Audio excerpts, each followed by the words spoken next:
श्री गीता भागवत वेद पुराणन सार, तहाँ ज्ञान वैराग्य अरु भक्ति कही सुविचार।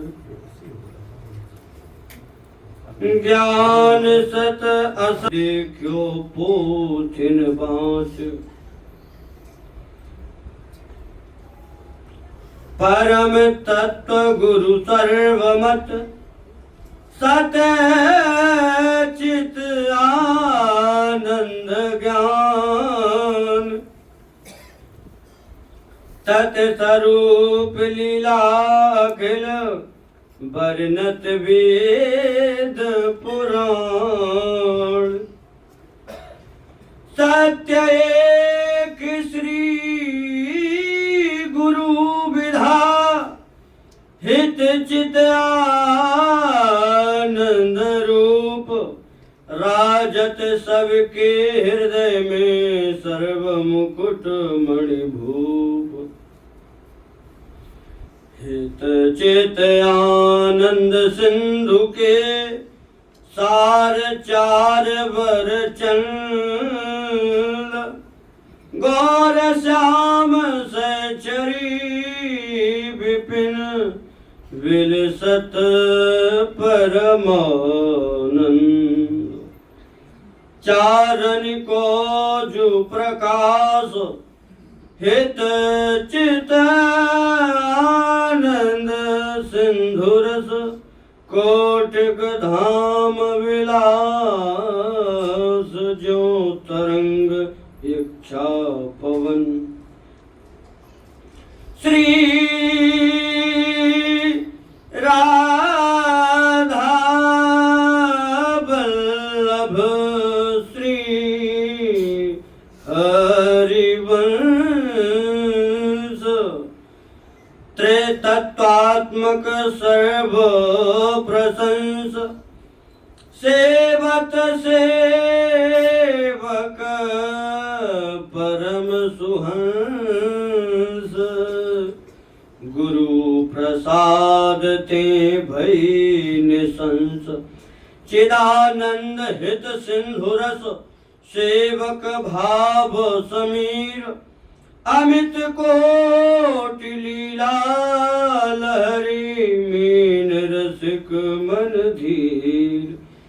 चित स्वरूप सो भोगता, आनंदता सुको भोग। हित स्वरूप सो साक्षी, होत न कबहू वियोग। भोग भोगता साक्षी, त्रिविधि वस्तु गुरु एक। परा अवर्या बिना न कछु, अद्वैत तत्व विवेक। भोगी भोग आसक्ति सो, भूल अपन रूप। तन मन प्रतिमानी भय, में तू जगत स्वरूप।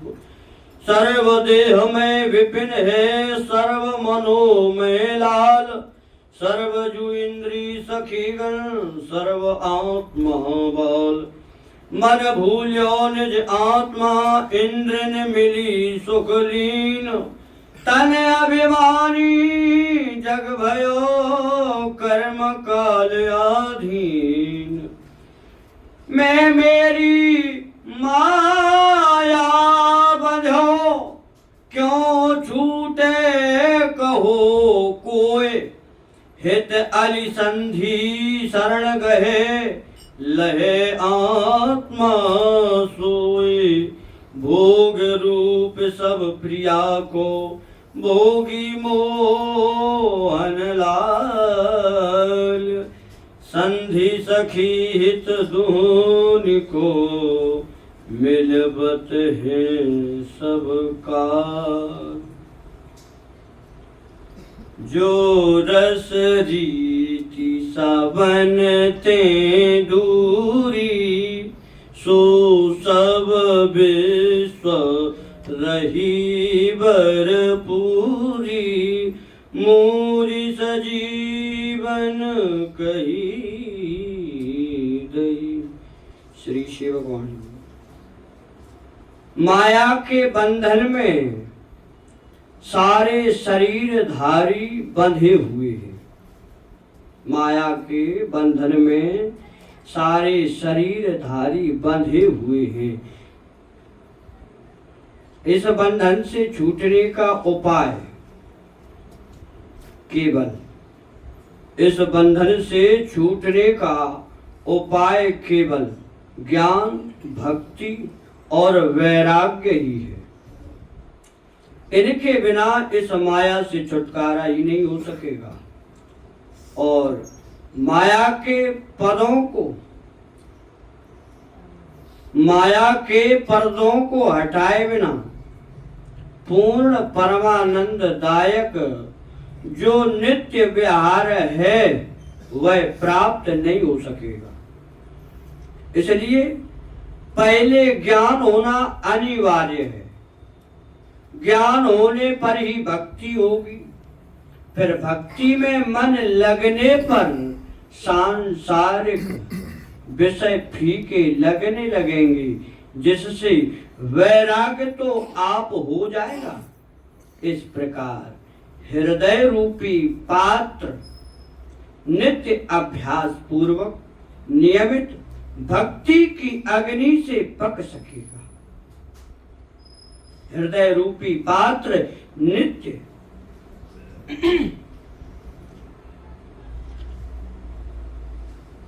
अभ्यास पूर्वक नियमित भक्ति की अग्नि से पक सकेगा।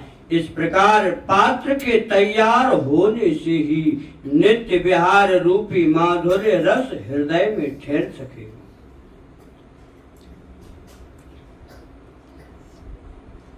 यह ऐसा बात कहीं सुनी तो जाती है, पर हृदय से माया दूर होकर वस्तु ठहरती नहीं है। तो ऐसी कौन सी सच्ची करनी है जिससे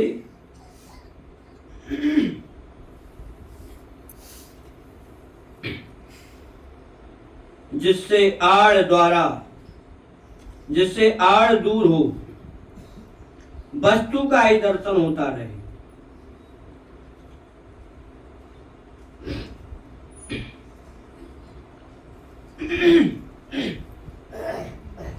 इस बात को इस प्रकार कहकर समझाइए जिससे भ्रम न रहने पाओ। जब वस्तु सर्वरूप है, फिर भी सब जगह वस्तु की बजाय नानात्व की ही सृष्टि को हम देखते हैं। इसी को अहम समझना चाहिए। यह अहम ही वस्तु के दर्शन में आड़ है। जिस करनी से दर्शन होंगे उसे ही नवधा भक्ति कहा है। इसलिए अन्याश्रय को छोड़कर नवधा भक्ति कर्तव्य है। पहले प्रकरण में कह चुके हैं कि सवै चित्र हित मित्र की एवं वस्तु अखिल धामात्मक, परंतु वस्तु का रूप किसी के लक्ष्य में नहीं आता, क्योंकि मैं का अहम स्वयं ही वस्तु से दूर है। मैं मेरी तू तेरी भावना ने व्यवहार के भेदों की कल्पना बना रखी है। नहीं तो नित्य विहार से लेकर जगत पर्यंत जो कुछ है सब श्री गुरु का ही रूप है। एक अविद्या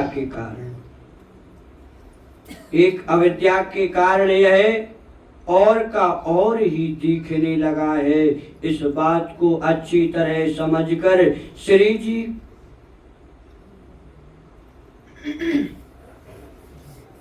इस बात को अच्छी तरह समझकर श्री जी की ही आशा रखनी चाहिए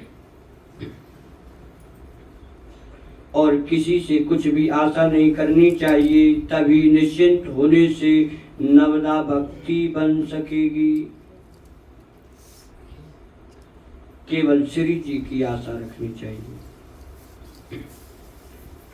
पहले सबसे न्यारा करके वस्तु का रूप शब्दातीत कहा,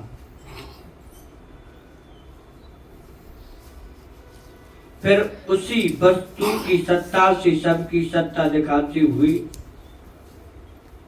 उसी को सर्वनाम और सर्वरूप कहा कि यह सब वही है।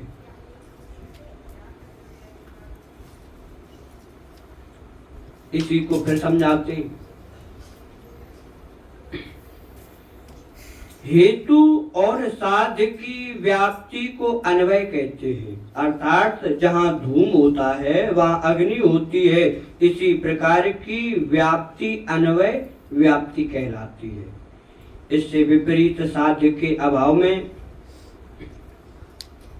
हेतु के अभाव को व्याप्ति कहते हैं। जैसे जहाँ अग्नि नहीं होती वहाँ धूम भी नहीं होता। इस प्रकार अन्वय और व्यतिरेक दोनों से यह बात सिद्ध हुई कि जिस स्थान में धूम है वहाँ अग्नि भी है।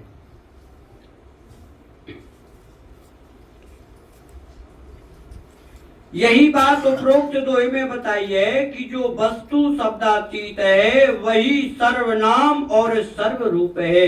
उसी की सत्ता से यह सब जगत है। यदि उससे पृथक करके देखा जाए तो कुछ भी नहीं है। अतः परमात्मा की सत्ता से ही जगत की सत्ता है। जगत की सत्ता से परमात्मा की सत्ता नहीं है। परमात्मा की सत्ता से ही जगत की सत्ता है। जगत की सत्ता से परमात्मा की सत्ता नहीं है। इसलिए परमात्मा सब विश्व से परे शब्दातीत है, क्योंकि उसकी सत्ता जगत की सत्ता के अधीन नहीं है। यही जगत का परमात्मा से व्यतिरेक है। चूंकि जगत की सत्ता परमात्मा की सत्ता से ही है, इससे परमात्मा सर्वनाम और सर्वरूप है। इसी को परमात्मा का जगत में अन्वय कहते हैं। श्रीमद् भागवत के मंगलाचरण में कहा है, जन्माद्यस्य यतोऽन्वयादिश्चार्थे स्वविज्ञा स्वराट तेने ब्रह्म हृदय आदि कवये मुह्यन्ति यत सूर्यः तेजो वारिमृदां यथा विनिमयो यत्र सर्गो न साधाम्ना स्वेन सदा निरस्तकुहकं सत्यं परम धीमहि। श्रीमद् भागवत के मंगलाचरण के इस श्लोक में और इस दोहे के अभिप्राय में अन्वय और व्यतिरेक का समान वर्णन है। फिर गीता, भागवत और पुराणों का सार बतलाते हुए ज्ञान, भक्ति और वैराग्य का वर्णन करते हैं कि इनमें सत असत को पहचानना ज्ञान है। ज्ञान द्वारा पहचान होने पर असत को त्याग देना ही वैराग्य है।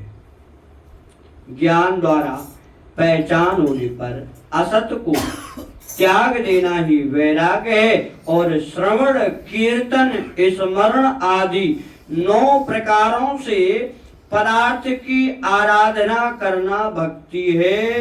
इसी प्रकार की भक्ति का फल 10वीं प्रेमा भक्ति है। अनेक पदार्थों की भ्रांति का नाम जगत है। ये अनेक पदार्थ न होते हुए भी भासते हैं।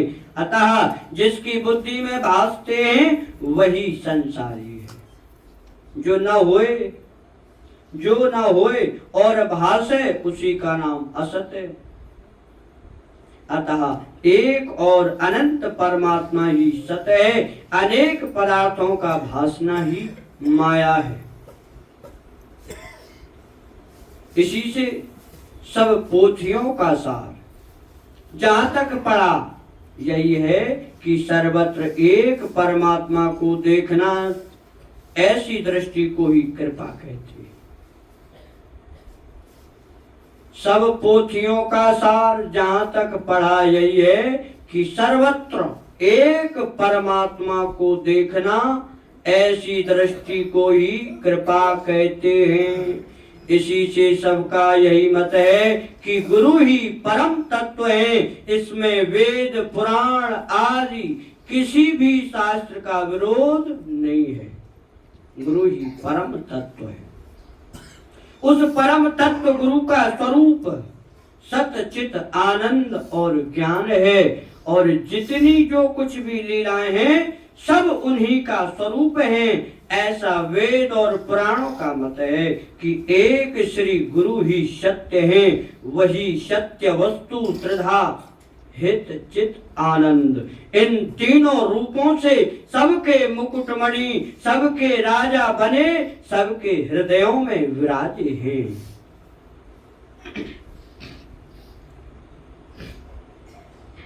क्योंकि सबके हृदयों में हित है, वही समष्ट हित, वही समष्टि हित एक अनंत समुद्र के समान है। इसी प्रकार सबके हृदय में चित आनंद भी है, यही भी समष्टि अगाध समुद्र के समान है। इन्हीं समुद्रों के सार रूप चार चंद्रमा हैं। चंद्रमा समुद्र मंथन से निकला है। इसमें अमृत भरा होने से इसे समुद्र का सार कहते हैं। जिस प्रकार चंद्रमा समुद्र का सार है, उसी प्रकार गौर श्याम सहचरी और वृंदावन ये चारों हित चित और आनंद के सार है। क्योंकि परमानंद जो प्रेम रस है, उसको यह चारों ही मिलकर विरसते हैं। इन चारों चंद्रमाओं का प्रकाश ही हित चित आनंद और रस का अपार समुद्र है। जिस प्रकार हवा से समुद्र में अनंत लहरें उठा करती हैं, इसी प्रकार इच्छा रूपी पवन द्वारा रस के अपार समुद्र से ही अनंत धामों का विलास उत्पन्न हुआ है। इसी प्रकार श्री राधा, श्री वल्लभ और श्री हरिवंश तीनों तत्व हैं। श्री राधा आनंद, वल्लभ चित, हरिवंश हित स्वरूप, आनंद सिंधु श्री राधिका, चित स्वरूप श्री घनश्याम, हित भाव स्वरूप सेवक नाम। इस प्रकार हित चित और आनंद तीन तत्व हैं। सारे विश्व में ये तीनों तत्व व्यापक हैं। इससे समस्त विश्व त्रितत्वात्मक है। सुंदर परमहंस सेवक इन तत्वों का सेवन करते हैं। जो सेवक श्री गुरु कृपा से संशय रहित हो गए हैं और जो गुरु वाक्य में अटूट श्रद्धा रखते हैं, उनको ही परमहंस सेवक माना है। जो सेवक श्री गुरु कृपा से संशय रहित हो गए और जो गुरु वाक्य में अटूट श्रद्धा रखते हैं, उनको ही परमहंस सेवक माना है। श्री राधा वल्लभ श्री हरिवंश इन दोनों नामों के पहले श्री अक्षर गुरुवाचक है। सो ये दोनों नाम एक गुरु रूप हैं। गुरु कृपा से ही संदेह मिटा करता है।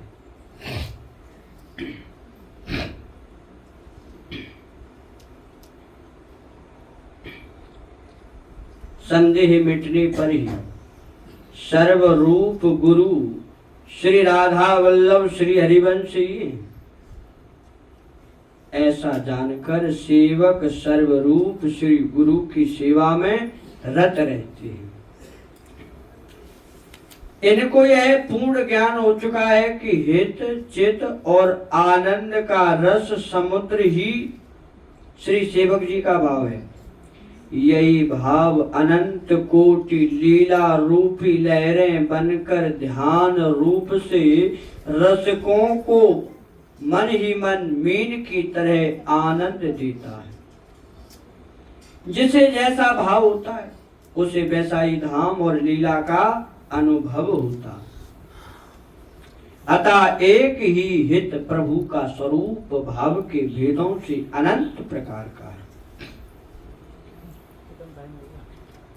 इस प्रकार जो चित्त तत्व है वही इस विश्व में सब जगह भोगता है और आनंद तत्व है वही सब स्थानों में भोगा जाता है और जो हित तत्व है वही केवल साक्षी मात्र है। इसलिए इन तीनों कभी अलग अलग नहीं होते हैं। प्रत्युत भोक्ता भोग और साक्षी सभी जगह पाए जाते हैं, परंतु ये तीनों भोक्ता भोग और साक्षी एक ही वस्तु है।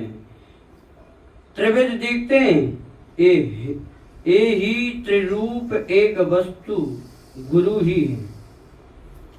अतः इन श्री गुरु के अतिरिक्त और कोई परम तत्व या मूल कारण नहीं है और न कोई कार्य ही है। परा शब्द मूल कारण या तत्व के लिए समझना चाहिए और अपरा शब्द छोटा या पीछे हो उसके लिए लिखा है। सो कारण से पीछे कार्य उत्पन्न हुआ करता है, इसलिए अपरा परा का भाव सत्वाचारस्य न्याय सूत्र। इस प्रकार ऊपर कहे हुए चित्त तत्व में जो भोक्तापन है यही भोग में आसक्त होने के कारण अपने स्वरूप को भूल गया है और इसी भूल से देहाभिमानी हुआ। तब देहाभिमानी होने से ही मैं और तू भेद बुद्धि हुई। मैं और तू यही संसार का स्वरूप है। उस परम तत्व की देह ही वृंदावन है और मन श्री लाल जी है, इंद्रियां सखीगण है और आत्मा श्री प्रिया जी है। यही सब सर्वरूप वस्तु है। सर्व आधार गुरु ही है। सर्व सुख दान का अर्थ सर्वरूप वस्तु श्री गुरु ही है। सो हित रूप है।